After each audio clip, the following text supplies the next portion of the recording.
na. Gusto ko meron din dito. Yan, punong-puno ng balon dyan. Ay, kuya! Kuya, punasan niyo yan, ha? Baka mukhang madumi pa. Galing dami pa yan, ha? 2 lechon pa lang in-order mo. Bakit? Imbitado ba pati kabilang barangay? Pupunta yung mga tanod. Tsaka yung mga taga-parlor. Nay, ikaw muna dito, ha? Ay, ayusin lang ako sa loob. Ha? Sige. Hoy, bilisan ninyo dyan, ha? Dapat magandang-maganda yan. Betsy! Betsy! Hi, Susan! Asan ang anak mo? Ay, Nora! Mamaya pa ang party. Tsaka ba't may dala-dala kang ganyan? Wala naman kaming palaro ng basagan ng palayok. Babasagin ko yung mukha ng anak mo. Ibalik niya yung pinadalang pera ni Gerald para sa akin, hindi yung ginagastos niya kung saan-saan. Nora, hindi lang ikaw ang importante sa buhay ng anak mo, ha? Kaya nga nag-Amerika yung anak mo, eh. Para sa anak ko.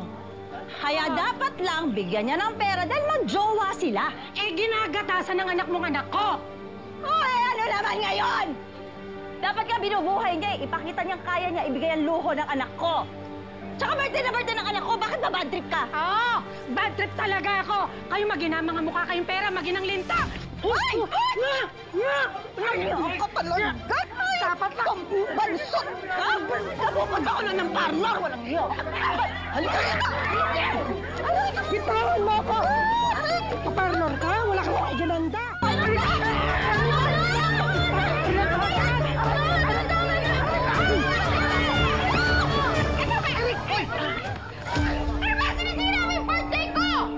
Betsy! Wala ka bang respeto? Nanay ng boyfriend mo to? Ano gagawin ko? Kakagawin niya yung nanay ko! Alam mo, hayaan ko siya! Ikaw ang pinakamalaking pagkakamali ng anak ko! Dapat hindi siya nagsakripisyo para sa babaeng katulad mo! Wala ka nang magagawa. And then ako ang mahal ni Gerald. Sa ngayon, para pagdarasal ko sa lahat ng mga santo, mauntog na siya, makalimutan ka na niya. Sana tutuhanin niya ng kasal nila ni Gina dahil sila deserve nila isa't isa.